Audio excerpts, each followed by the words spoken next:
welcome to Ideas of India, a podcast where we examine academic ideas that can propel India forward.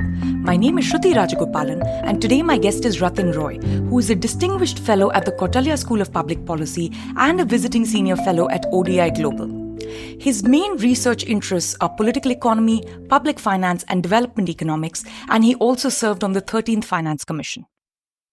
We talked about how India's fiscal resources are distributed across states and between the union and state governments, the divergence between rich and poor states, compensatory welfare and its consequences, and much more.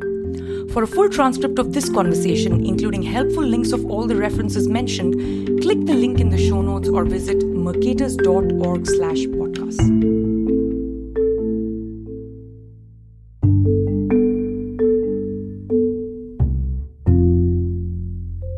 Hi, Rathin. Welcome to the show. It's such a pleasure to have you here. Hi, Shruti. Thank you. It's a real pleasure to be on this show. I've heard a couple of podcasts and I'm looking forward to this. Yeah, you are one of my go-to public finance people in India, and I would really love to geek out on all fiscal matters with you. But before we go down that path, just for the non-public finance geeks, can you lay out the broad contours of how India's fiscal, in particular fiscal federalism system works? And, how do we as a union raise, distribute and spend the revenues that we collect? Thank you. I will. And that's a very good place to start, to quote The Sound of Music. So the first thing, Shruti, I remembered when I was the chief economist at the 13th Finance Commission, I used to anchor writing the chairman's speeches to the chief minister of the states we visited. So I wrote my second draft speech, I think it was to Goa or Canada.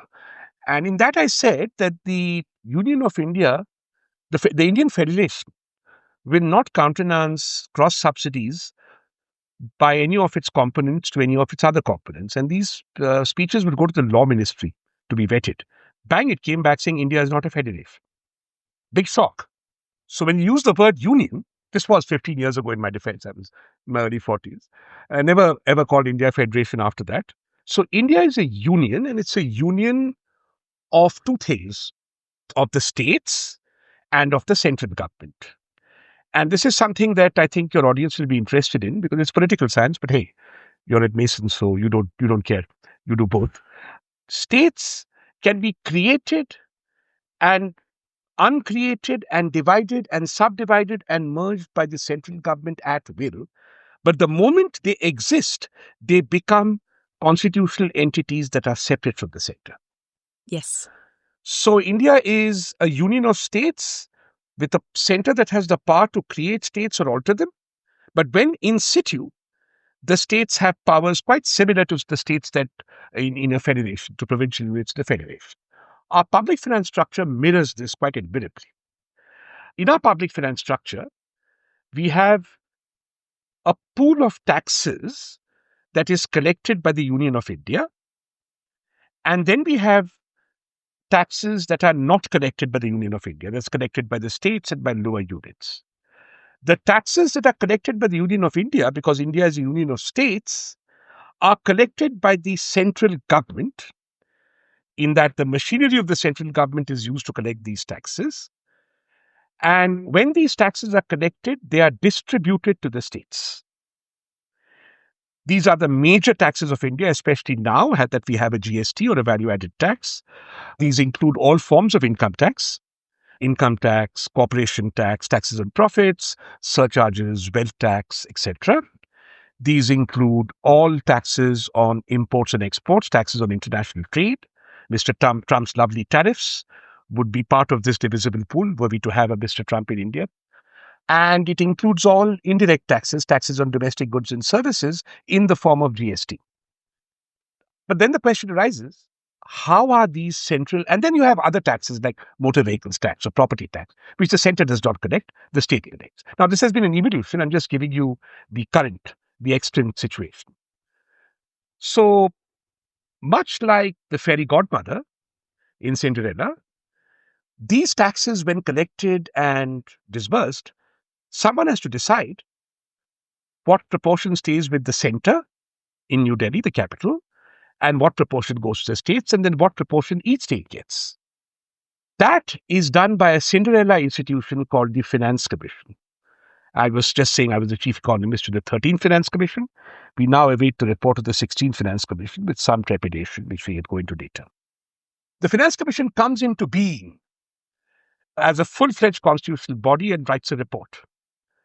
That report then argues, more or less successfully, what the proportion going to the center of all taxes should be and what the proportion going to the states of all taxes should be. And it recommends that. Currently, that number is 42% for the center and 58% for the states. It also recommends then the formula of devolution by which each state share will be known. That is called the horizontal devolution. The formula typically includes at least population area and some measure of income distance, and depending on people's vagaries, some ecological measures, etc. But these are the three main ones. On top of that, it is enjoined to take account of a state's capacity to discharge its basic fiscal obligations on the account that you should not be discriminated against in terms of basics, depending on which part of the country you live, rich or poor. And that the metric for that is to look at whether when a state runs a deficit, which is its taxes cannot pay for its expenditures, is that deficit something that the state is running because it can't help doing so, to provide the services, the minimum services it needs to provide, or is it doing it because it is fiscally flagrant? The Finance Commission takes a call on that and provides what is called a revenue deficit grant to the states which it feels deserve it to close their deficits. They then provide other grants as well. So then when you look at all the taxes collected, the Finance Commission's recommendations about the grants take those away. What remains? The center share, which is 42%, and the state shares, which is 58%. Right?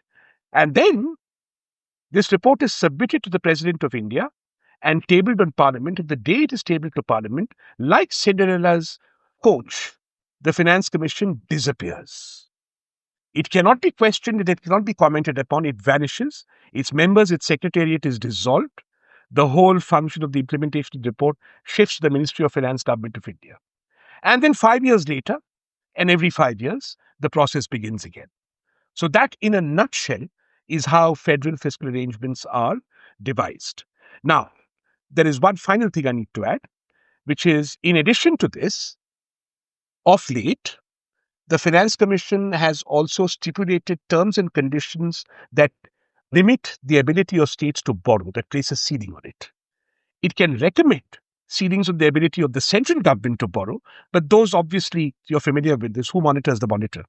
There is no enforcing or binding constraint on the central government other than self-imposed constraint. However, on the states, there is a formula and the central government monitors that and allows them to borrow or not per a constitutional article, and that is also recommended by the Finance Commission. And then finally, since the center does not have the administrative machinery to devolve money to things that involve grassroots spending, there are schemes that the center designs and then cost shares with the states or provides the states grants to implement those schemes. Most important of those being the National Rural the Employment Guarantee Scheme, various large health and education schemes, and there are several others. So that, in a nutshell, is the panoply of fiscal federalism in India.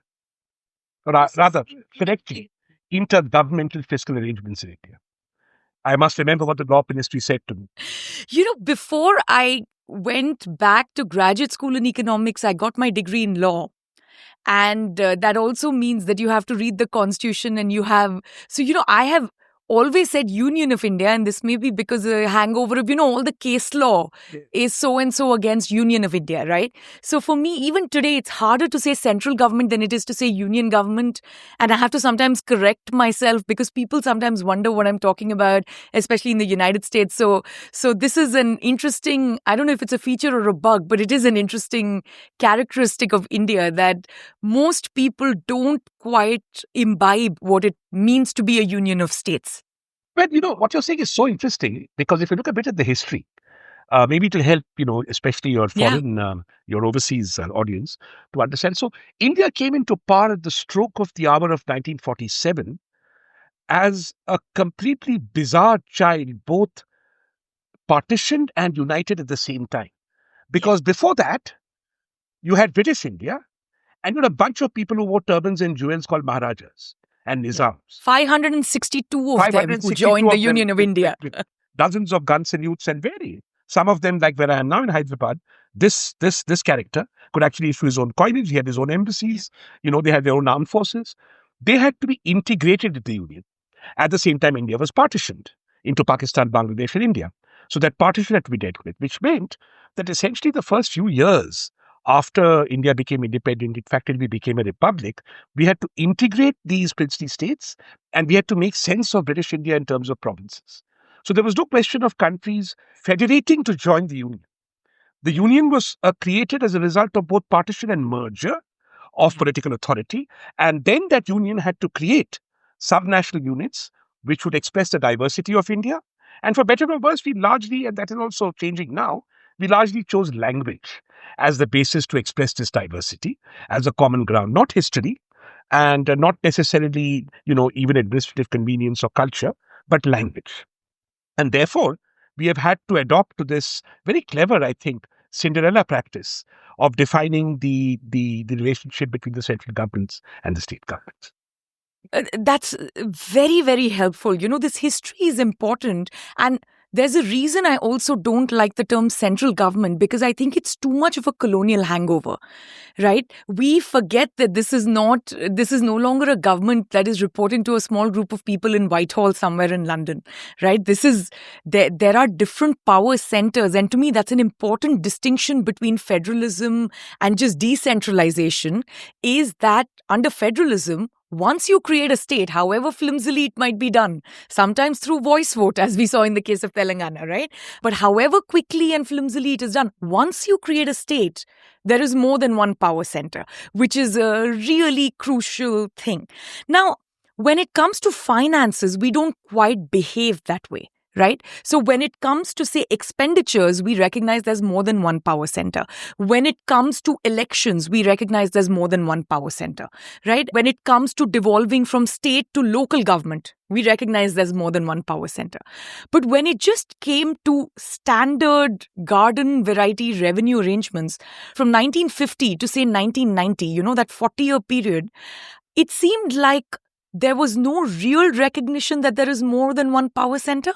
So is this because there was a planning commission and a 5-year plan and there were plan expenditures, and the planning commission was so much more important than the finance commission, which is trying to deal with multiple centers of power? Or is it just that was the beginning of the republic and, we didn't have much in terms of revenues or, coffers in the treasury. And it had to be a hugely centralized unit to make sure you preserve the Union of India before you can move on to thinking about multiple nodes of power. So can you give us some thoughts on that? Well, that's a very interesting question. So if you look at, I think what you're saying is correct.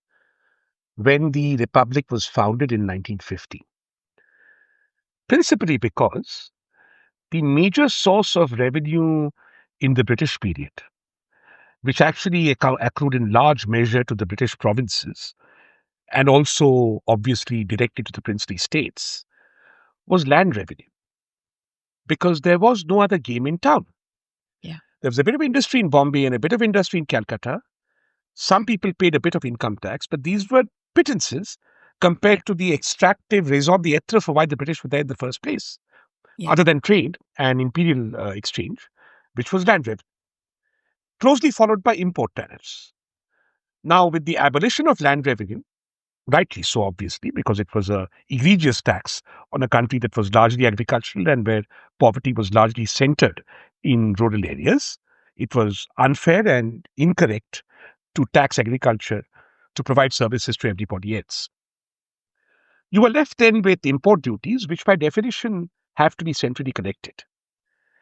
And then you were left with the task of building up a system of domestic indirect taxation and domestic direct taxation, which would go coterminous with the task of the industrialization of India and the task of increasing growth and prosperity. Note, I do not say reducing poverty. That's a development aim. Yeah. I prefer the word prosperity very much, especially today. Same. Because the task was to increase prosperity and then to use, then to sort of bring into the public domain, public resources domain, a portion of that prosperity to invest in India. And the task also was for the government to be able to access what it hoped would be a greater and greater proportion of savings as this prosperity increased, to use that through borrowing to invest in India. So taxes to provide better services in India and borrowing to invest in India. But that process, as it evolved, took a lot of time. I would say that until we nationalized the banks in 1969, the state's ability to actually tap into, decentralized savings to be able to borrow, of course, prudently, was limited. But only the center could actually create the machinery to be able to borrow. Income tax and corporation tax, when as late as the 1980s, were less than a third of total taxation. Most taxes continued to be indirect taxation. And that, in fact, was devolved. Other than what was called the central excise, which was imposed on a few commodities, not a few, actually, a very rich of commodities that people like, rich people, the middle class, very small middle class, the top 10 odd percent of the population consumed. And that was shared with the states. And the income tax the center collected. But these tax pools, it was very important in the interests of equity, because they were so small, to make sure that wherever you lived in the country, you paid the same tax on these things. And you paid the same tax, therefore, on your income wherever you lived, and you paid the same tax on what you consumed in these so-called luxury things on which central excises existed, wherever you lived. So that principle was, in fact, cemented as the Indian economy became more and more prosperous in the 90s and 2000s, and we'll come into this later, and cemented because, quite worryingly, there began to develop a huge asymmetry in the trajectories of prosperity in India. And therefore, the tax base, while it broadened for both corporate tax and income tax, it broadened in terms of the total number of people paying it and the amount of tax collected, but not in terms of where it was collected from geographically within the union. Excise was quite a mess. The dog's breakfast in the 2000s, for example, all services, the indirect taxes accrue to the central government, and all goods, indirect taxes accrue to the states, except some goods which everybody taxed, like booze and cigarettes and aviation fuel. So all this was merged in what was called the goods and services tax later, which we can go into later. So that, in a sense, is a bit more devolved. So the history of devolution, to summarize, in the 1950s and 60s was, we are faced largely with a small tax net, and therefore it is important to tax all elites across the country uniformly, because non-elites were not paying much tax. We also wanted everyone who saved their savings to be the disposal of government and the private sector to borrow. And therefore you had uniform rates of taxation across the country, and a finance commission decide how those taxes be distributed between the center and the states. Post 1990, while prosperity increased and tax collection became more, while the amount of tax collection increased on both direct and indirect taxes, the geographical nodes where taxes were collected became very polarized, and therefore it became very difficult to argue for multiple taxation. We saw a similar problem happening with the GST. So for all these reasons, we have maintained uniform tax rates across the country decided by New Delhi, but distribution of those taxes is decided by constitutional body. And distributions also, one, it's supposed to be decided in this constitutional way, but it's also decided using politics and, other mechanisms, right? So we have excellent work by, public finance folks like Stuti Kemani or Arulam Palam, who show that union government is more likely to favor, in fiscal transfers, state governments which belong to the same party or the same coalition as the union government, and so on. So there is, one is the formula of distribution. Within that formula of distribution, it's useful to remember that there's a fair bit of discretion, right? It's not just a counting of sheep exercise. And once you bring in that fair bit of discretion, there are other things and political motivations which also come into how you actually distribute the pie. I would disagree. I think it's a classic example of a theoretical spurious correlation, aware of the research you're talking about. Because the entire Finance Commission proceeds are actually formula-based. When we had a planning commission, there was something called the Guardian formula, which was used for grants. So I would say about 70 to 80% of the grants we give are non-discretionary, and to the extent that you see any favoritism, it's not coming through political party alignment. Any case, that argument would be quasi-spurious all the way up to 1994, because the majority of states were with the same political party. Today, also, the majority of states are with the same political party, but there is definitely a correlation when you look at the third leg. So on taxes, it's impossible. There's a laid out formula. On borrowing, it's impossible. There's a laid out formula. On centrally sponsored schemes, which are things like, let's take the National Employment Guarantee Program. So they say 75% goes to the center, and 75% of it is paid by the center, say, and 25% by the states. I can't remember the exact proportion now. It's either 50-50 or 75-25. Now, what happens is, even if it's 100% from the center, you give the money to a state. Now, how does it work? This is administrative. So let's say you give the money to Bihar and you give the money to Tamil Nadu. Now, to get your next tranche of money, you have to give something called the utilization certificate, which shows that you've spent the first tranche for the purposes intended. Then there's audit and all that. It's just the first step. Now, what happens is that our administratively weaker states are less capable of pushing money out than administratively stronger states. So anything you do, which is actually formally equal between Bihar and Tamil Nadu will always be able to spend the money more effectively, well, at least spend the money, normally reasonably more effectively, and do the paperwork because they're good at doing it. They have 98% literacy. So that is a consequence of uneven development. I do not think that's a consequence of political preference. So that problem you do have. But then there is a counter to it, which we come to later. Also, there is a counter that actually benefits states in these federal arrangements formally. But I do not think it is correct to say in the fiscal. There are many other domains where you could say this. You could plausibly argue this is the case of, let's say, the postage stamp policy on steel and coal in the 50s and 60s. Some people argue that there is favoritism shown to states in terms of getting the Olympic Games or the allocation of sports money between one state and the other. But that is the allocation of specific funds for specific projects. So the fact that Gujarat is the prime minister's state and Gujarat is getting, making a noise about hosting the Olympics, there you can talk about political favoritism. I'm not saying it is. I'm saying you can talk about it, but not in the fiscal realm of taxes or borrowing. That's also formula based, or even centrally sponsored schemes. You have this defect, but that's not politically related. Now, if you have a government that is only put to power in poor states and not in rich states, obviously, but even the BJP is in power in Maharashtra and Gujarat. So Maharashtra and Gujarat benefit, but so do Tamil Nadu, so do Kerala, so does Karnataka, and Bihar and UP get screwed because they don't have state capacity. That's a state capacity problem. So two things happened post-liberalization. One, as the economy grew and we got out of this whole shortages planning system, right, where everything was controlled and rationed. And we had genuine economic growth, which, now the numbers are very, very clear for about 25 to 30 years continuously.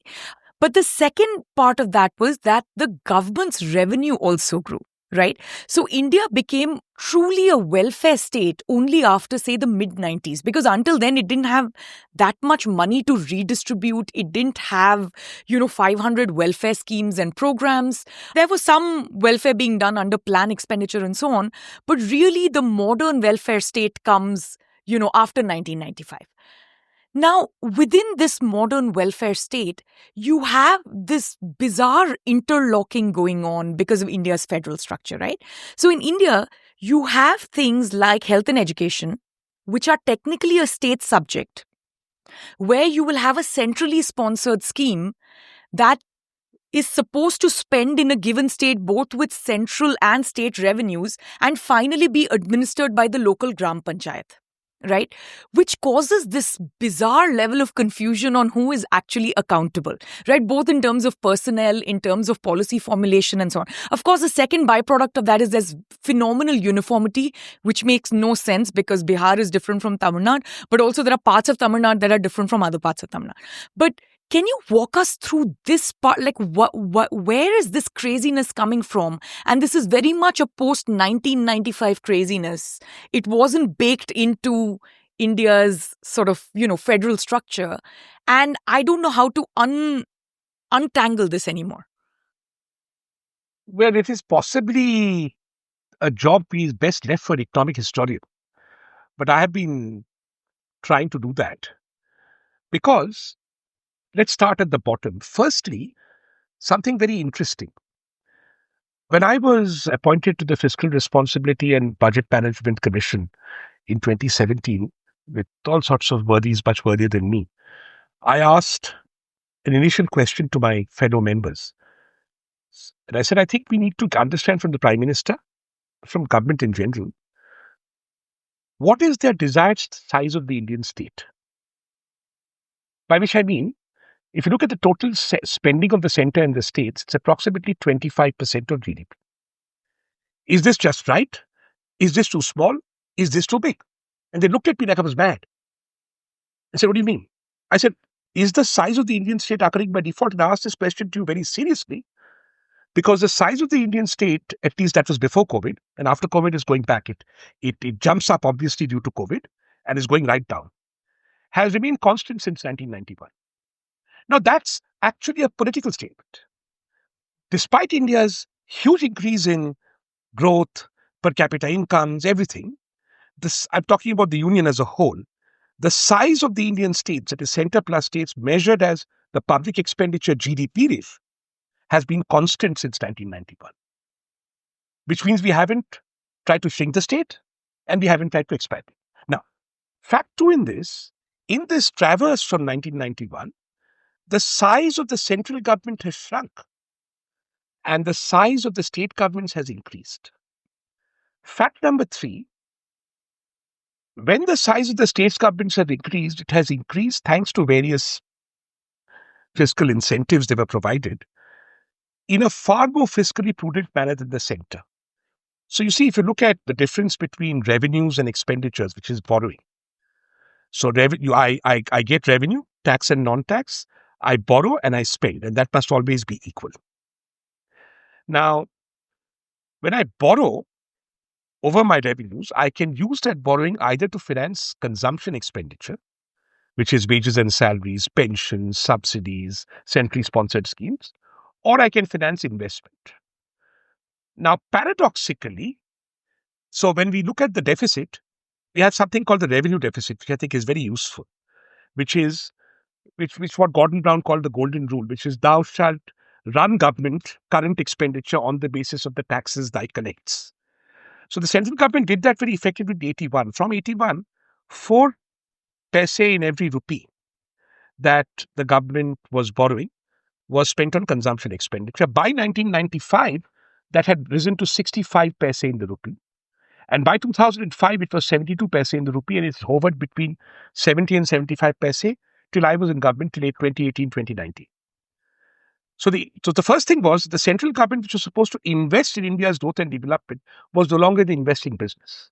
The states, on the other hand, most of them, mixed picture, but most of them, stopped running a revenue deficit in the 2000-2010 decade. So the heavy investors became the states and the heavy spenders on consumption expenditure became the center.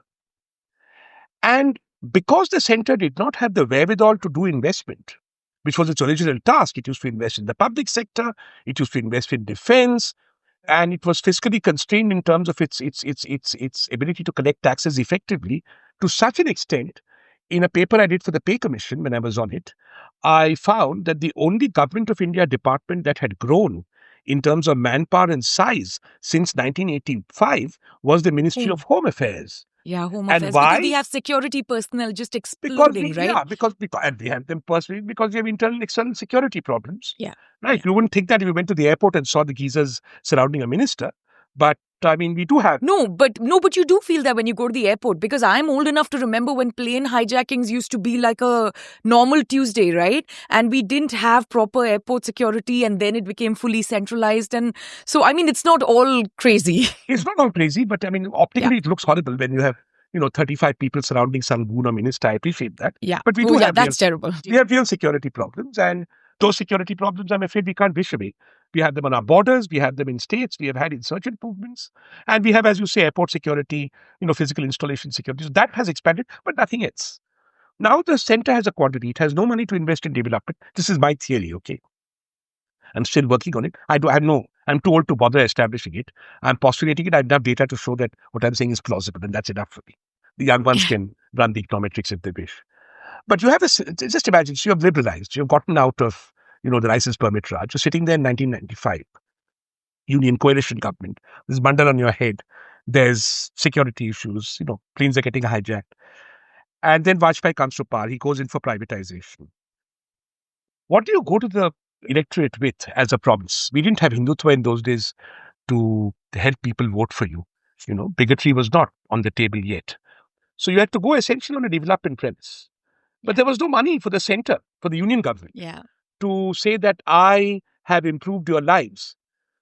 And you can hardly go to someone saying, I have improved security, kept our borders secure, and run the railways properly, which was a major central government spending. Yeah. So what the central government, so if you look at, let me just go back a second, if I may. So I'd say very briefly that the development state from 1950 to 1970 was building up the public sector to the National Security Initiative. It was also moving into manufacturing and creating the foundations for modern growth initiative. From 1970 to 1990, we were trying to get rid of poverty, Garibi Hatao. Yeah. We were trying to improve the quality of life and reduce vulnerability, increase access. We were remarkably successful in those things, poverty reduced, etc. 1990, we liberalized it. Then you have the central government, which is now what do? I cannot be a developing state anymore because now the kind of investments I have to make to be a developing state, such as South Korea made, I simply do not have the money. And my per capita income has not grown that fast. Yeah. I become what I have called in my other writings a compensatory state, which is I say, Yes. I'm so sorry. I, Rathin Roy, and people like me, we have prospered. But you, 85% at the bottom, your lives are not that great anymore. So here's a health scheme. Here's an education scheme. So slowly, the business of the central government moved into compensating people for the failures of development. Climax being now under Mr. Modi, where 800 million people in a country which has almost no extreme poverty, it has its pockets, but aggregatively, 800 million of our people, implausible that all of them are in extreme poverty, are reliant on subsidies for something as basic as food. Yeah. Our population cannot feed itself at current levels of prosperity. So then the state has to compensate for them, for that, and they give them food. The state has to compensate people for not being able to take care of old people. So here's a derisory old age pension, but it's better than nothing, so take it. So I think what the center went into then in that last phase was this business of compensation. Now, what were the states doing in this period? The states also realized that if the center is going to play this compensation game, then the political credit that they can get for many of the things they do can only come from competitive compensation. It is quite noteworthy, let me speak of the South where I live now and take Tamil Nadu or Telangana. It is quite noteworthy that all these states, what they did in terms of either creating manufacturing hubs or creating IT hubs, or as in Telangana, in Hyderabad, creating medical and knowledge hubs, was provide stuff like land and fixed assets, provide a conducive environment, and they broadly got out of the way of the private sector. In terms of the investments they were making those on commercial basis, infrastructure, etc. But their main investments were also going into compensatory expenditure.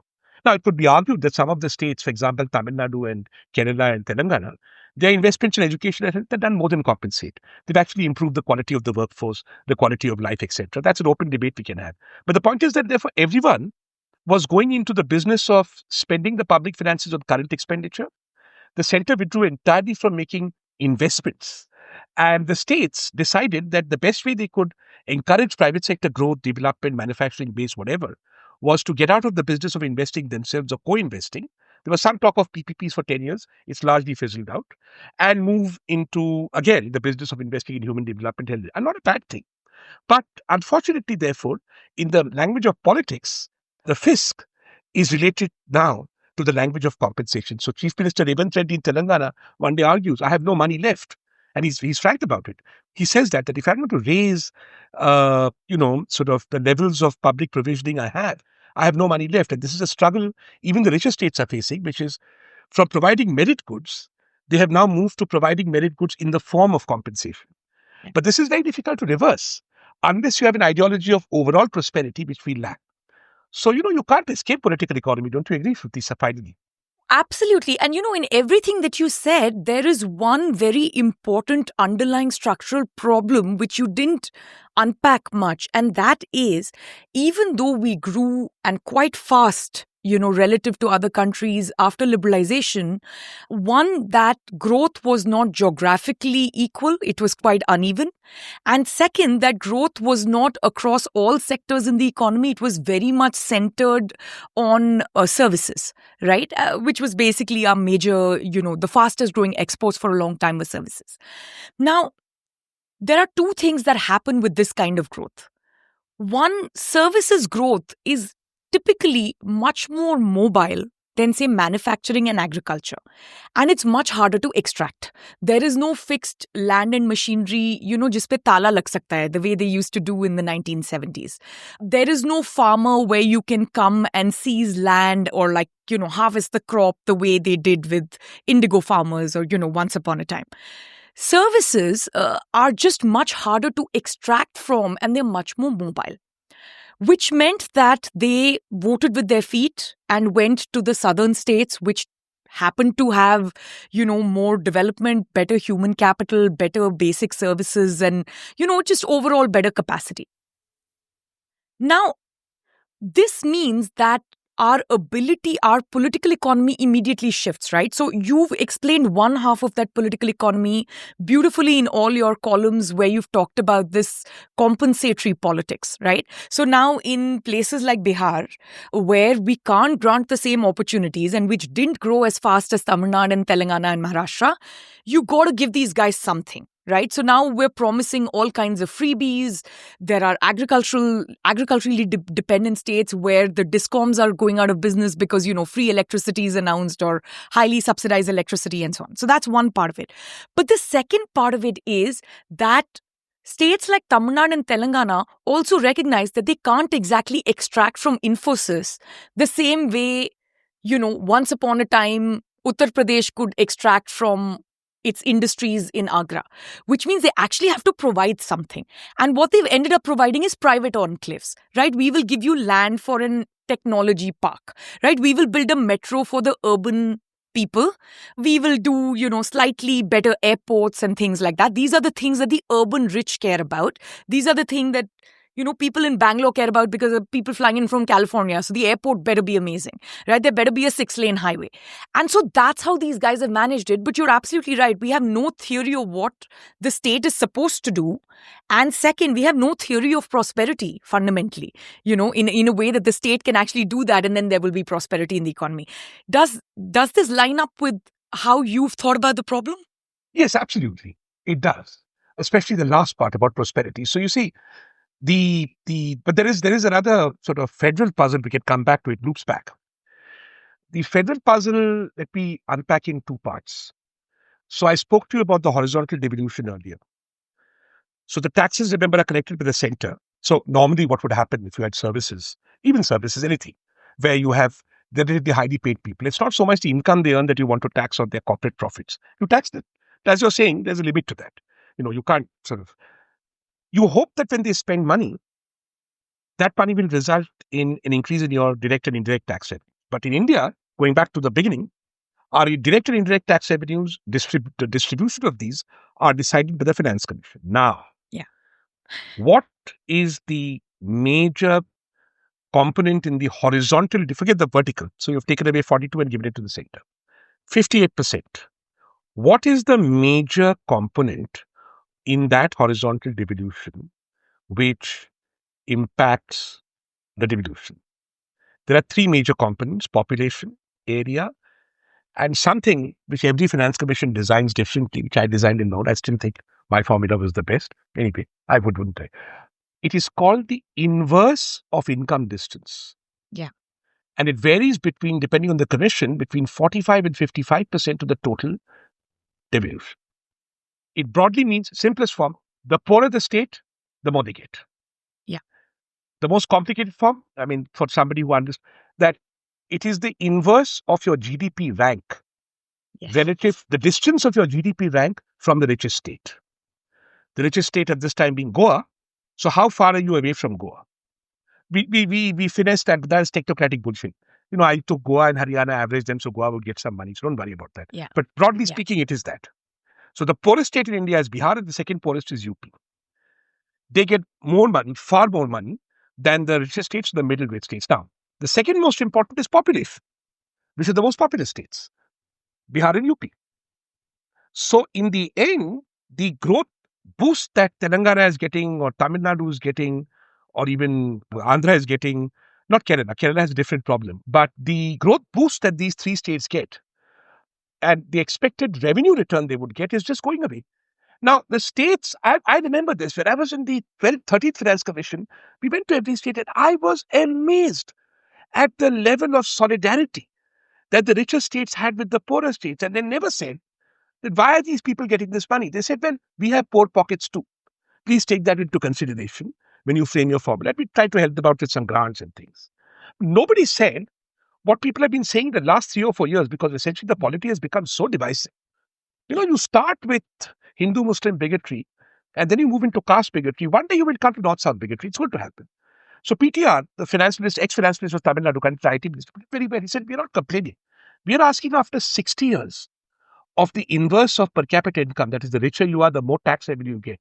For 60 years after that being the dominant feature of how much each state gets, why are these poor states still even poorer than us? Right? And so that is one dimension of the problem. Let me as an aside tell you what Kerala's problem is, which Amartya Sen never understood because he doesn't do public finance. Kerala's problem is it has great human development and great everything. And what Keralites do with that is they vanish to more salubrious times to make their money, like Dubai. And now they come back and build pretty little pink houses in Kerala. Fine. But that doesn't help the government of Kerala. They don't get their revenues. They don't spend on petrol and excise. They just build pretty. And it's not a dynamic economy in any way, because all the dynamism is happening outside by Malayalis somewhere else in some other country. It's very dynamic in terms of the services they provide, the health, the education, they have culture. They've become like Austria a little bit. Cultural dynamism and all that. So that's a place to go. No, I mean, I literally mean this is highest human capital. Why isn't it the hotbed of startups in India or tourism? That kind of dynamism. Well, because you see, India is not exactly the hotbed of startups in the world. So Kerala is being the smartest guys here, go elsewhere. They're all in London now. And they're doing extremely well forming startups and things. So, and that's a very interesting paradox. They're smart people. They look at India and they say, I'm highly educated. I can do better elsewhere. Why will I sit here? I'll go to Dubai. Or I'll go to London. Increasingly now London or the US, till Trump. All bets off now. So that's the Kerala problem. Now, that is one dimension of the problem. The second dimension of the problem, which I've explained to some southern chief ministers, is their own fault. You see, and maybe it's because they're part of the union. The problem so I'm just talking about the southern prosperous states now. Includes Maharashtra, my own state. Why? I asked some chief ministers who should go unnamed one day. I said, tell me something. You have the per capita income of Indonesia. Why is it I can still buy tea at 10 rupees in an informal stall in Chennai or Hyderabad? And they said, what do you mean? I said, well, you're so prosperous now that you should only be drinking tea in a formal restaurant, a modest one, for 40 or 50 rupees, like you do in Jakarta or in Bali. This 10 rupee tea reflects the fact that you are signaling that you want to persist with a low productivity, low informality economy, and you want to continue having 3 servants, 9 drivers, nobody buys the dishwasher. And you can do that partly because you can get cheap labor from the rest of India, but you're not making that transition to a high productivity economy. So that is where the prosperity story in the South has gone very badly wrong. So it is not just about the fiscal devolution. That's one part of the bargain. And there may I also point out what I have said in some work I've done. That is a very Faustian bargain that the Union of India has done since 1991. South of India, the peninsula, where we have sea coasts, beaches, nice place. Come to India, come here. The rest of it is far too polluted.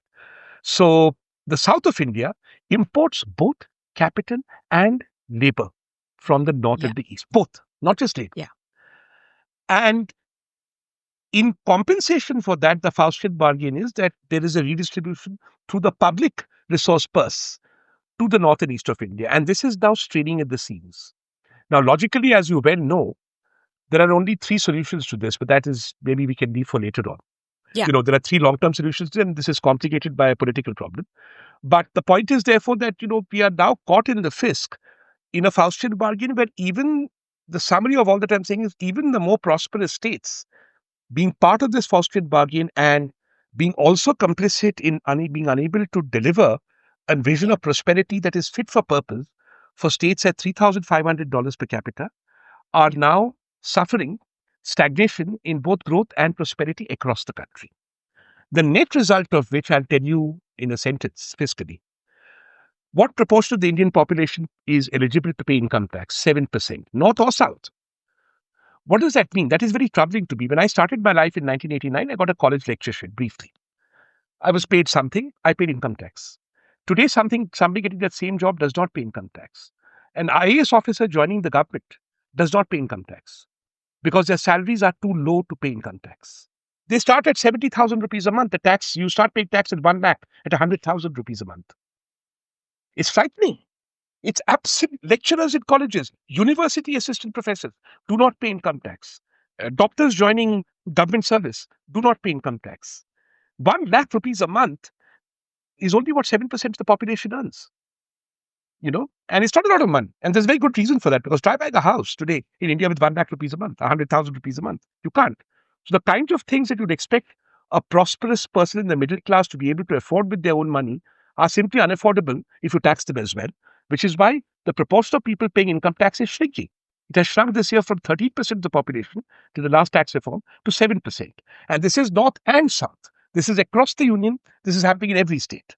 So basically, there's a complete abdication of prosperity that is happening as a consequence of all the things I mentioned. And this is commonly affecting the north and the south. So I agree with you. I hope I've added some sort of texture to what you said.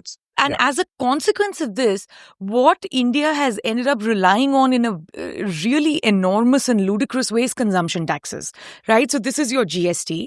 Now, there are many problems with consumption taxes, but the biggest among them for me is that they're extremely regressive, because poor people just spend a larger proportion of their income on consumption relative to rich people, right? And so now, poor daily wage laborer who eats a packet of Parle-G biscuits at lunch is paying 18% tax or 12%, whatever is the current GST. I think it used to be 18% on Parle-G biscuits, right? So what has happened to Parle-G biscuits as a consequence? They become thinner and smaller because it's hard to increase the price from 5 to 6 rupees to like 12 to 15 rupees, because that's where the squeeze is. Now, this is troubling in a few ways. One, because consumption taxes are in general, captive audience, very difficult to avoid. Once you integrate it with VAT and GST and India's general, sort of tax surveillance state, it becomes very difficult to avoid. So pretty much everyone is on the hook for some kind of consumption tax. But second, it's also the least connected in terms of feedback to providing actual resources and infrastructure and health and human development and all of those things. So walk us through what was the thought process on GST and now what is the consequence? And I mean, you worked with Dr. Vijay Kelkar on, in the 13th Finance Commission. Dr. Kelkar is one of not in the current form of GST, but he was one of the people who was the architect of VAT and, a GST, a single unified tax, which has had enormous benefits. It's actually gotten rid of all the checkposts in India. It's made India a single trading zone. There are enormous benefits, but there are these bizarre problems. Yes, it's a very painful history. And it's a history of, how do I put it politely, because I find it particularly painful personally. There was such promise there, and we have now ended up with what I'll call a ghastly and extractive tax. The idea of GST is very simple, and I'd say at the outset, even recognizing that it's regressive, the idea of GST is keep the tax low because it is regressive. Yeah. Do not worry about equity by tinkering with rates in GST, and Correct. then use the returns from GST to make things progressive. It's like the Calder-Hicks principle in economics. Absolutely. Do not worry about income inequality at the beginning. I don't necessarily agree with that, but do not, let 9 people make money in a population of 100 and then take money from them and redistribute it to a lump sum tax, whatever. So I think the same thing applies with GST. So I had worked out that a tax of between 9 and 11%, could go even up to 13, would cause revenue loss to both the center and the states. But over time, what we call the gray area dynamic effects in terms of which we have not had. And the reason for that is not the GST per se, but how it has been implemented at the end, would make up for it. And you'd have to basically manage for 5 or 6 years. And then the growth momentum of the Indian economy would bring you back to what one would call revenue neutrality. Yeah. The civil servants in the bhavans didn't like that idea. Their telescopic foresight is somewhat short. And they convinced their political masters, who really don't understand these things, I don't expect them to, that What you needed was some absurd thing called the revenue neutral rate. Yeah. And then you had economists who didn't understand these things. I won't name them, saying that the revenue neutral rate means including as many things in GST as possible. Now, the very point of GST becoming efficient becomes efficient because GST was replacing what is called a cascading tax. Yeah. So I want to build a house. I buy Which was cement. so bad that GST is amazing. I want to caveat that. Like, things were really bad before It's this. not because we have replaced one sort of devil with another. I'll give you. No, I mean, that's the consequence of how we've administered our GST. But we can still fix that. But the point is that if you're going to replace a cascading, no, we can't anymore. It's ossified, I think. We have to start again. So the cascading tax meant obviously that, your effective rate of tax on the final seller of a commodity would be much higher than the excise duty on the commodity because there'd be taxes coming into the cost of production everywhere. Cement plus steel plus glass into a house. But the point is, therefore, if you're going to change that into a GST, you're going to lose tax because tax burden will go down. But you want a revenue neutral rate, which is you want as much tax as before. In which case, I calculated the tax rate would have to be as much as 24%. Then some great economists started saying, no, we have to include real estate in this. We have to include petrol. I said, then you lose even more tax. Because those things bring in a lot of revenue because they cascade and their rates are very high. So for example, if I didn't bring in automobiles into GST, assuming I had one GST, which I don't, that's my problem with the GST, then I would lose money on automobiles. And then you have to wait till you sell enough automobiles for the GST to make up for it. It takes time. No, we'll have a revenue neutral rate. Then I won't name who, certain people in government did some fudging and talked about gold and came up with the rates we have, which were 4 rates. Yeah. And a GST council was formed to look at these rates every 3 months or so. The result of which is such a dog's breakfast now, such a mess, that at one point we had separate GST rates for sanitary towels and sanitary napkins. You have separate GST rates for hotels charging less than 4,000 rupees and more than 4,000 or 9,000. And what I advised the hotel once as a consultant, I said, just charge them for the room 8,500 and charge them for a towel 300, charge them for food 200, charge them for reception services, and don't play. People respond to things. People are not dead consumers. With the result of which we have now so many rates that actually I'm sometimes We have wonder. 7 non-zero rates and we have over 50 cesses. Yeah, then you're back to cascading. Except you're horizontal cascading, not vertically cascading. So now we are it's worse than that. It's worse than the old cascading, and I'll tell you why. I agree. And I wrote about this, and this is a very George Mason perspective. The trouble when you say that you're going to have a different rate for rooms below 8,000 rupees and above 8,000 rupees, or different rates for sanitary towels versus sanitary pads or whatever. Now everyone wants to be characterized then as the lower rate. Right? And there is massive amount of lobbying. So I actually did the crazy thing. I tried to understand the dog's breakfast, right? Which was a nightmare. I went to every single GST council meeting and I created a table of which ones had a rate change. Okay? We've had more than 600 rate changes since 2017. And these rate changes, now everyone wants to be a lower rate. Now, obviously, that's not possible because you want to be revenue neutral. And anyway, we've had COVID and all these other problems. So what ends up happening, and I haven't run the data to prove this, but I'd love if some graduate student is listening to work with me on this. When I just sort of, like at first glance, or rather my hunch when I look at the table of rate changes is, highly organized oligarchic monopoly sectors end up getting the lower rate. And your BDs and agarbattis and, things that are made by a large number of people, relatively small sellers who can't easily collectivize and organize, their rates increase. Because net, you can't give a freebie to everyone. So now we have 7 non-zero rates. We have 50 plus cesses. And we have a GST council meeting, which tells me that a barfi is different from a chocolate barfi. And if they get put together in a Diwali packet of assorted sweets, then that's a third rate. It actually hurts me physically to hear all this.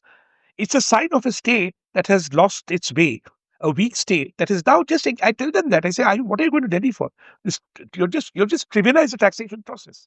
And it's a sign of a weak state, but what are we doing as economists? I mean, we've gone bananas. Economists can't do anything about this now because we already abdicated our responsibility when we accepted.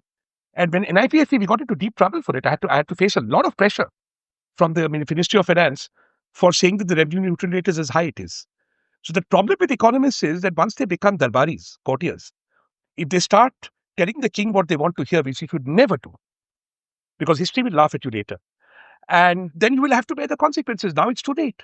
If you pretend that you have, say, imagine if defense experts told India when we went to war that we had 700 aircraft, we only had 400, we'd be in a mess. So just common sense. Now, there was another problem here, which is that... Before we get into the second problem, I have one question for you. We keep talking about revenue neutral rate, right? Why is that the target? Why is the rate that we want to hit not the prosperity maximizing rate? What is the rate that will spur the maximum economic growth in that region? Why is revenue neutral such an obsessive? I mean, it's making me crazy. Very simple. You're not an administrator. Your typical administrator, what are their objectives? If you sit in a tax department, what are you told? Collect more taxes. Like if you are in the health ministry, you're told vaccinate more people. Those are the messages people get. Now, in a sophisticated polity, with a slightly less weak state than we have, there can be a discussion on how these fiscal instruments should be used. So, fiscal prudence to attain target. India in that way might have moved into liberalization and people talk a lot. Fundamentally, it's a crude, I always call it feudal socialist, both state and society, feudal-socialist. So these guys are like, we must have revenue neutral rate because that's what we know. So what happens? You don't have a revenue neutral rate. Go to some hard work because you're going to have less taxes than you had yesterday, which means you're going to have to manage that. Can you come up with a plan? If you ask the government of India today in 2024 about 2047, they will give you tones, I'm sure. Everyone wants to talk about 2047. Ask them what India's GDP growth will be in 2027 and what the structure of manufacturing, agriculture, they don't know. So if you ask them... We don't know what our GDP growth was in 2019. As Vaivy Reddy said, in most other countries, the future is uncertain. In India, the past is also uncertain. Right? That's a very good point. You said that. So it's very simple. So basically, you said revenue neutral rate because that's what I know. Then you go and you have access to the minister. So you go and tell the minister if you don't have a revenue neutral rate, you're going to lose the next election because you won't have... No, but hang on, Rathin. I want to interrupt you here. There's a difference between revenue neutrality as a goal and revenue neutral rate as a target. So, for instance, if I charge 14% on an economy which is 100 rupees, I'm going to get 14 rupees, right? If I charge 7% on an economy which is 200 rupees, I will still get 14 rupees. So why is the goal not revenue neutrality in principle as opposed to revenue neutral rate as a number I need to hit as a percentage point? Because they're not willing to make that intertemporal trade-off. In an economy that's growing at 5-6%, I mean, this is the country to do it in. I took 7, but obviously we're not even capable of that. So I took 7. Once upon a time we used to grow at 7%. Once upon a time we were growing faster. I took 7%. And at 7%, I had calculated, not just me, other people had, Arvind Modi had, many others had. By about 2021, I forget COVID, if everything had gone business as usual, 7%, by 2020, 2021, we would actually be exactly where you are. But obviously, if we were collecting, what was happening was we were collecting 30 paise in the rupee in 2014. That would go down to 20 paise. When we implement GST, go up to 30 paise. And then 40, and then 50, later on. Yeah. But they wanted their money now. They wanted their money in 2015 because I'm a secretary, I'll retire in 3 years. But that's the goose that kills that's killing the goose that lays the golden egg. That has always been India's problem. And when, I had a lot of problems with the kind of planning we used to do once upon a time in this country. But at least I had somebody who thought what would happen 5 to 10 years from now. There is no thinking on what is going to happen 5 years. Otherwise, you think we'd look at defense. We need 42 squadrons. We've been short of 10 squadrons for 15 years. No one's thinking about when the next squadrons will come from, except when we have a war, everyone gets their knickers in a twist and runs around saying, Sindoor, Sindoor, I don't know what they say. And 3 jets were shot down and we'd buy 5. So Indian policy making is not professional in that sense. And when I say professional, I'm not blaming the politician at all. Both the courtier administrators and the courtier economists pander to the politician's desire to behave like neoclassical economists and work exactly in one time frame, T0 to T1. Any attempt to go beyond that is resisted, including professionally. And that even when I said that the revenue neutral rate is best achieved, so you can have an alternative. I said, okay, keep the amount of things you put GST on limited. Then the revenue neutral pain will be lower and then slowly keep including things till you come to 2021. No, if you exclude things, then the revenue neutral rate will go down, will go up. I said, no, you're not excluding, man. You are coming from a high tax economy to a low tax economy. So the more things you exclude, the less tax you lose. This is all professional stuff. But then, there was no argument for this, and NIPHC was the only organization saying this. In the end, we were completely ignored. So, and now we have this dog's breakfast, and, good luck, Madam Finance Minister, with the mess you've created, and the state governments who come and create trivial, I call it GST Council meetings or trivial pursuit. They have nothing more to do. They have no taxes to collect. They sit there and, work on barfi and rasgulla and things like that. As usual, we have relapsed into trivia, even in the serious business of economic policy making. So, I'm sorry, I feel okay, very so strongly that about is this because it no, is the so biggest do I, tragedy of my and time. I'm so depressed listening to you, because it's you are exposing a problem. This is worse than what I had imagined. So the way I had originally thought about the question was, this was fundamentally a good idea, reasonably sound design, and completely botched up in its execution. But I think what you're telling me is that the execution is the design. Like, that integration is so missing in India that you're never going to quite get the good design you were looking for if we don't have people who think about design and first principles and questions like that. So if I had a government, and prosperity, any government, which said my goal is to get every bloody Indian, not to compensate Indians, but to make sure, I always say this, I'm not a communist. So I've been saying this since my days at the UN, that I think prosperity for me means what? I'm a regular guy. I go out there, I get a job, I get paid, right? Or I do a business, I get paid. There are 5 things I want to buy with that. I'll say, just if I'm earning, forget poor, minimum wage person, or somebody earning 3 times the minimum wage. I want to buy food for my family. I want to buy clothes for myself. I want to have, I want to build one house in my lifetime. I want to educate my family reasonably well, my kids, and I want some reasonable healthcare. How you finance it, public, private, forget. I want these 5 things, and I want to spend my money to get them. None of these 5 things, as I've written about at this time, are available. Agriculture is subsidized. Shirts for the poor, not my shirts, are made in Bangladesh and Vietnam. Housing, I'm reliant on charity called Awas Yojana and Indira Amma Yojana. Why? Why can't they go to the market, get an EMI and build a house? That's called prosperity and dignity. Healthcare, education, less said the better. So until we come up with somebody who says, hey, we are going to be a prosperous country, I believe that. Therefore, I'm going to have a tax system that is going to be something that is going to be a handmaiden to this path of prosperity. Therefore, I'm going to have an expenditure system that is going to be a handmaiden to this path of prosperity. I focus everything I do on that prosperity agenda. Then I will have a better tax system and a better fisc. The fisc is political, Shruti, as you know. The purposes to which it's put depends on the purposes to which the state and society more generally desires the fisc to be used. As long as the fisc is going to be not used for prosperity, you're going to have privileged GST, you're going to have a compensatory state, and you're going to have the paradox of prosperous South Indian states unable to harvest their prosperity and continue to sell tea at 10 rupees a glass when they should be like Indonesia, and at least selling tea and coffee in a formal establishment at 30 rupees. Yeah.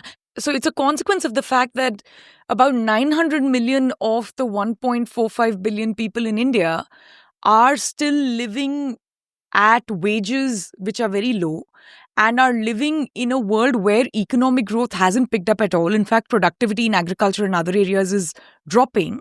And the only way to provide them some dignity so that you don't have a revolution and, sort of people invading rich people's homes and, taking over factories the way you did in communist Russia, is to have some kind of this, compensatory welfare redistribution mechanism that we've come up with. Now, let's take a step back for a minute, right? So now I'm going to go crazy George Mason public finance on you, right? Let's start with, the Buchanan, Vincent Ostrom, Dick Wagner, that kind of view.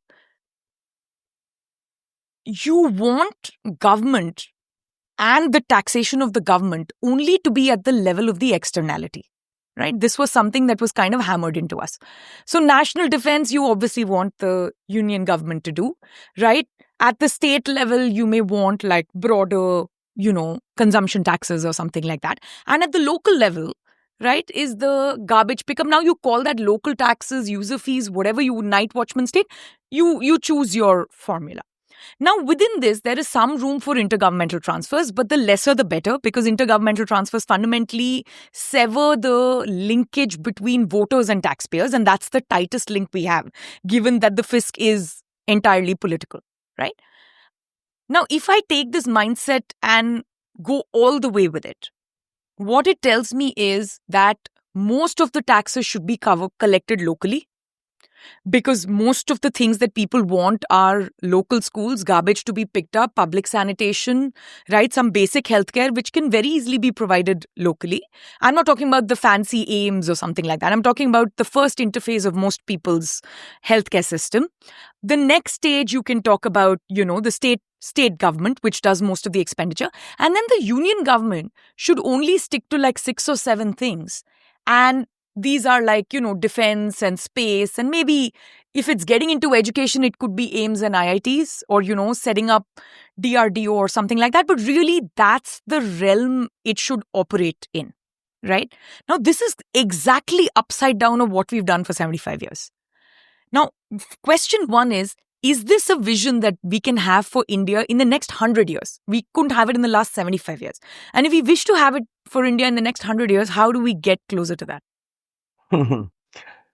You see, as a grad student, my PhD, I did a critique of public choice. And one problem I had with it was that, while I learned a lot from it, I must say, as I've always said to you, is that they looked at tax and expenditure and borrowing separately. And Buchanan was far too tax focused. They're very interesting. You have Sabdullah Surana, I think he's in your school. He and I have had a conversation about a very interesting exchange between Solo and Buchanan, which I knew about. Oh, yeah. I happened to be in Cambridge then. I saw it. It was actually partly about this, that Buchanan was entirely focused on, because he's American, focused on taxation and the consumer, not on expenditure. So in India, what you have is the principal instrument of public finance is not taxation, it's actually borrowing. And therefore, automatically, your political economy is very simple, which, by the way, public choice does acknowledge, as of course you know. That borrowing is fundamentally, the problem with internal debt is not that it creates debt for the future and all that neoclassical garbage. It's fundamentally regressive. That's why I don't like too much of it. Because you borrow from rich people and then you pay them, as I've said in something I wrote, you pay them for the privilege of developing their own country. So I'm a rich guy, I put money in the bank, you take my money, you build a road, and I drive on that road. Nice. And I get 7% interest. Lovely. Love it. So borrowing is highly income regressive. It's as regressive as taxation. So one must be careful with it. Now, given the fact that we borrow from the rich, actually the expectations of the rich with respect to the public finances is less on the allocation function and much less on the distribution function, which is essentially a task of national security, which is in 3 dimensions. I'll explain that in a minute, and more about the stabilization function. So for the rich to earn returns in India, which are not high risk, given the undeveloped state of equities markets and the lack of investment opportunities now for a long time more generally, the banks invest in what? They invest in fixed deposits. And fixed deposits go to whom? The governments of India, the state and central governments. There's some mistake people made when Rangarajan said this limit of 9% of GDP for the fiscal deficit, or 7%. See, with financial savings at 9%, if the government of India is going to borrow 7, there's only 2% left for the private sector to invest in. And indeed, that is what is happening. Almost 2/3 of our savings in the domestic system are going to the government. And so borrowing is the prime mover of spending, and that complicates what you're saying in terms of hierarchies, because in borrowing is entirely driven by the central government, because the states are not sovereign. So the ultimate liability for borrowing exists with the center. And therefore, the center has asymmetric powers. It's not the taxation so much. And because the center has asymmetric powers into borrowing, and then you add by political incentive, if the center is not able to manage defense, foreign exchange, and railways effectively, and has no big national scheme to run, then you have a problem. Now, how do you get around that in developed countries, developed federations, such as Germany? And there you get around it in 2 ways. The center provides infrastructure, the center provides opportunities for export-led growth, and the federal government. And the federal government, most important of all three, provides the overall social security and national health spine. None of these our central government has the state capacity to do. Exports are, Winston Churchill said, Mahatma Gandhi said about Western civilization, my view on India's export potential. It would be a very good idea. I've been hearing that since I was 5. I'm now 59, and our share of world exports is still zilch. So please export, and then we'll see. But not yet. Now, when it comes to a national health system or a national, the spine, the central government is simply not able to do that. And therefore, what it does is it again showboats. I'll open an AIMS in your neighborhood. I'll open a Y in your neighborhood. I'll open a Z in your neighborhood. It does that because its political credit would actually comes from providing welfare. So there's one public finance contract going on with the rich on the borrowing side, and that is where money is spent on investment incentives, etc., etc. And the other public finance contract is going on with the poor. Add to that the problem that our geographical development path has been so uneven And what I'm coming to, the elephant in the room, but the population growth has also been uneven, that we are now coming up with a situation where the prosperous parts of India, in the south and the west, particularly the south, face a hemorrhaging of political power if the delimitation were to be done as it ought to be on the basis of population, whereas they have the resource. So the center is having to navigate, and only the center can navigate this. Now, I was saying this at the beginning. There are three forward looking solutions to this, all of which are tectonic in terms of the political economy. The first is very simply that people from Bihar and UP migrate to the south. That's voting with your feet, right? That's the old thesis that should have happened. Except that I think because of the caste system, that's too long a conversation, and many other things, when people from the north and the east migrate to the south and the west, they do not become of the south and the west. They continue to hold both their votes and their political authority in the east and the north. And the north, south and the west don't accept them as Malayalis or Tamilians. They're still migrant labor. We use that phrase within the country, right? So that's not going to work. The second is that the south develops so fast compared to the north that it's able to subsidize them and more and keep the union intact. And the north basically may have representational voice, but does not have political voice because it does not have the economic clout. Some countries have survived well that way, but no country in the world, in my reckoning, has seen a situation where the relatively less populous parts of the country are 5 times, not 1 time or 2 times, 5 times more prosperous than the relatively less prosperous parts of the country. But those prosperous parts of the country have 3 times the population of the economically more prosperous parts. So low population, high population, low prosperity, low population, high prosperity only happened 100 years ago in Yugoslavia. No country of federating units of diversity has survived this, and this will need. And that time, Yugoslavia didn't have one person, one vote, which we do have, which is important in this calculation. Exactly. Very good point. If you look at the US, just for you US people, who cares what happens in South Dakota? They don't count. I mean, the more populous parts of the country, well, let's see what Trump does, are New York, California, Seattle, Illinois, etc. And the less prosperous, it's okay for these people to subsidize the less prosperous. Ditto with Europe. Low populations live in all the less prosperous places in Europe, Ireland and Greece and whatnot. And, UK, France, Germany, these are the muscular powers. High prosperity, high income. So in this condition, applying the public choice thesis of devolution is going to create, I think, I will let people tell. There are national security constraints to a reimagination of this unless you're able to come up with a political settlement that promises inclusive prosperity and equalizing prosperity. If in that settlement, what you're saying, I think, is both feasible and desirable. But until that settlement comes, we are not going to have the possibility of aligning our incentive structures in fiscal federalism with the very appropriately described incentives that Buchanan, Tullock, etc. describe for governments to act, and that sort of distribution between different units. Which is also why, very briefly, in India, the third tier is a complete fiscal chimera. They're not fiscal units. So when people talk about loans to Bombay, I want to laugh. Bombay is not a budgetary entity. Chennai is not a budgetary entity. And they will not be because they are sources of extraction of rents, which are far too valuable to the state governments to just give up as if they were communities. Yeah. Okay, lots of things to respond there. But I'll start first with the Buchanan critique and so on. So, I partially understand what you're saying about the Buchanan solo debate, but I think there is enough work by, say, Buchanan and Dick Wagner and, books like Democracy in Deficit, where they really do connect the tax and the revenue raising question with the spending and deficit question and the debt question, right? Because the issue with debt is not just that it's regressive, it is that it's intergenerational, and the people who benefit today are not going to be the ones who pay things back if you have massive deficits, which you will then cover with debt or inflation or something else, right? So this political business is both redistributive in the present, but it's also redistributive intertemporally, right? Which is exactly what democracy is able to do. You can get votes today and have lots of spending, not raise taxes, not cut back on expenditure, on whether it's welfare or whatever, wasteful expenditure, agricultural subsidies, fuel subsidies. We still do fertilizer subsidies, right? So that kind of stuff. Now, the only way out of that conundrum, the way I think about it, for a place like India, is dramatic fiscal federalism. I mean, there really is no way out. So when you talked about all the three problems that you mentioned, the only real way out is we reduce the reliance on intergovernmental transfers and we actually give the money back to the people. Now, giving the money back to the people of Bihar can happen in two ways. Either we use the union government to take money from Tamil Nadu and Kerala and Telangana and Maharashtra and we hand it over to the state politicians of Bihar to then pass it further down.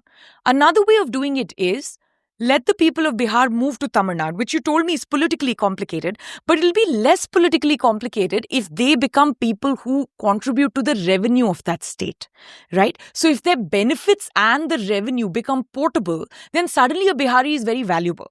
Right? I live in the Washington, D.C. area, and Washington, D.C. and Virginia and Maryland are fighting for my taxes all the time.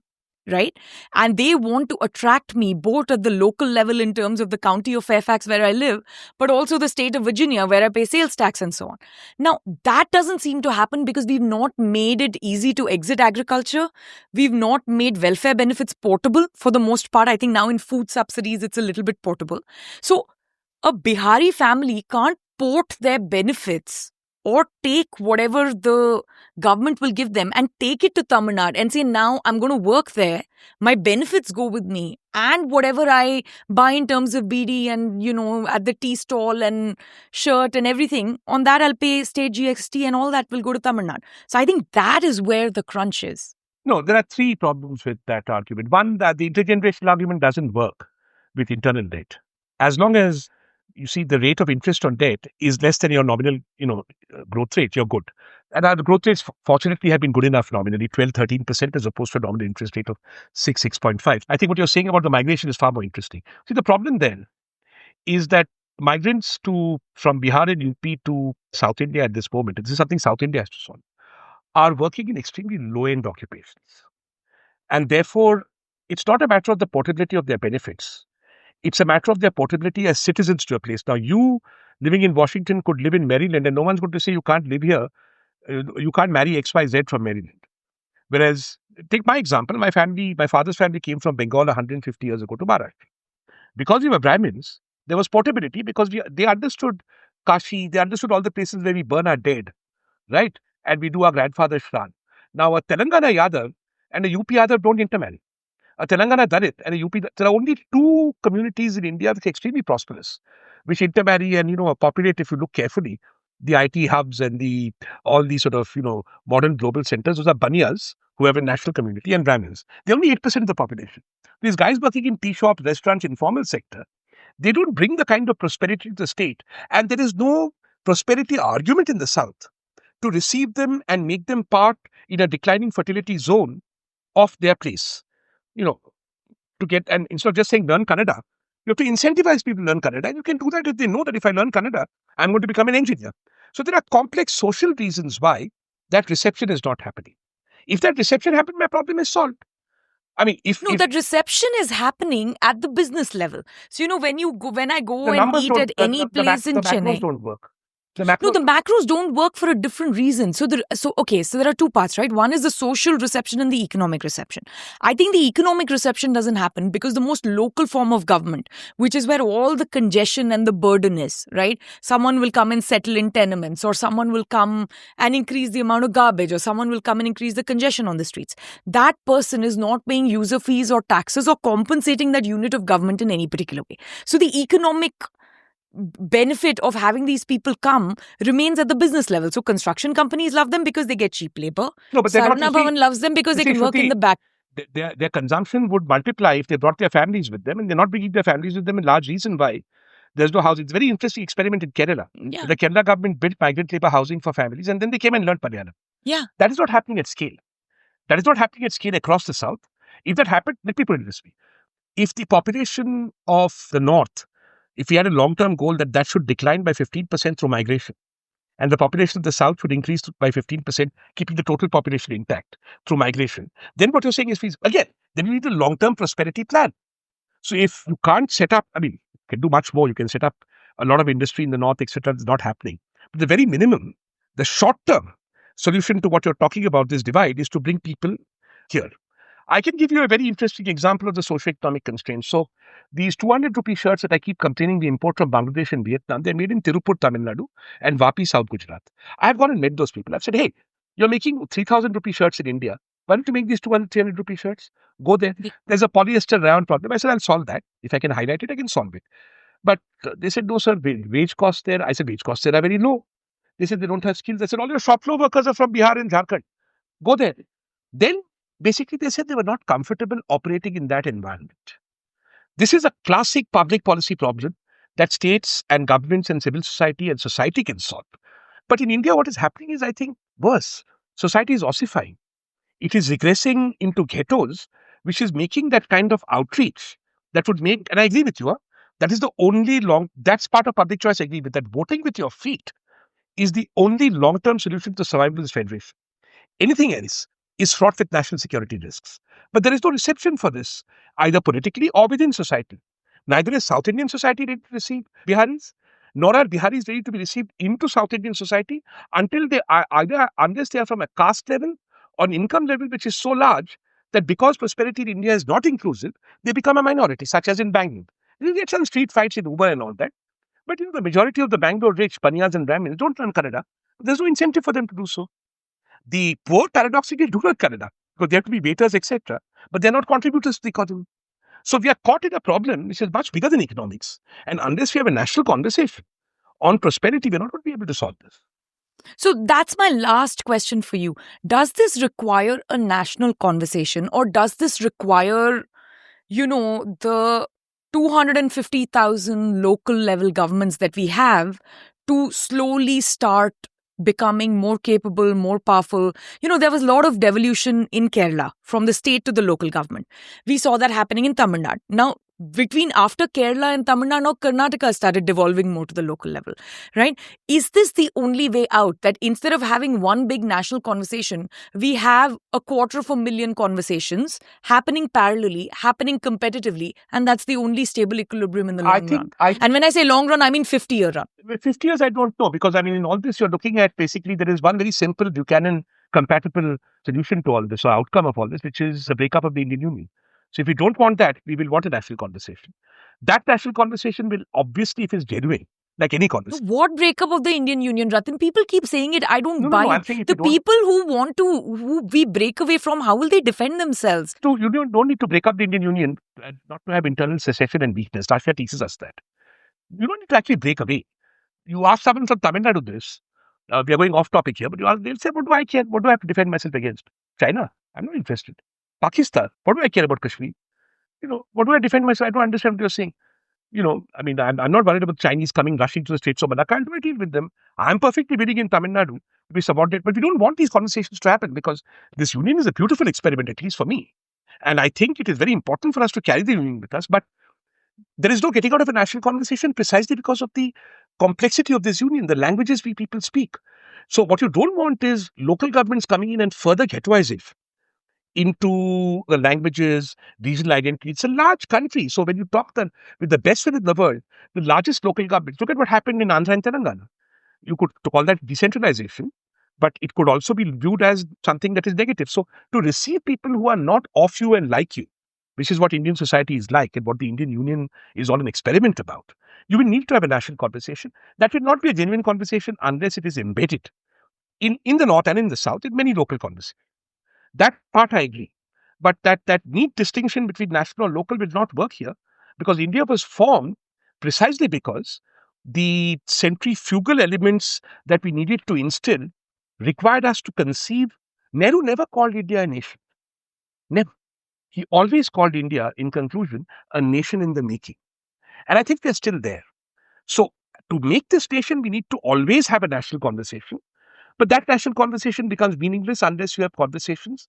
And here I agree with you, conversations that are non-technocratic and therefore local. Trouble is that because of Brahminism and people like me, too many of us have simple technical fixes to these questions. Those technical fixes will not go, and that political input, the social input that I'm requiring, which was there in Canada, will not come unless you have conversations across India, in all the localities and regions of India. But that has to be part of a broader national conversation and a national imperative. That much I believe. Yeah, I agree with you. One is we need to step away from technocratic solution. I think the second thing we need to step away from, and this is very uncomfortable for the technocratic classes, we need to step away from this obsession with uniformity. I agree. Which is different from equality. We want everything to be uniform between the 250,000 governments, local governments in India, which is simply not possible. You can't even have uniformity within Tamil Nadu, let alone between Tamil Nadu and Bihar. So I understand that there is going to be some ghettoized elements and some regressive elements in some local governments. There are going to be these khap panchayat type problems which exist even today with high level of centralized government. But I think it also provides for a lot of experimentation. You'll also have lots of things like Kerala where you do invite outsiders and you do provide housing for them. So my vote would be towards more experimentation and less obsession with uniformity. And that experimentation will give us some rotten apples. And I think I am personally comfortable living with them, but I know that's an uncomfortable thing for most other people. I'm all for experimentation, but again, we can't do it technocratically.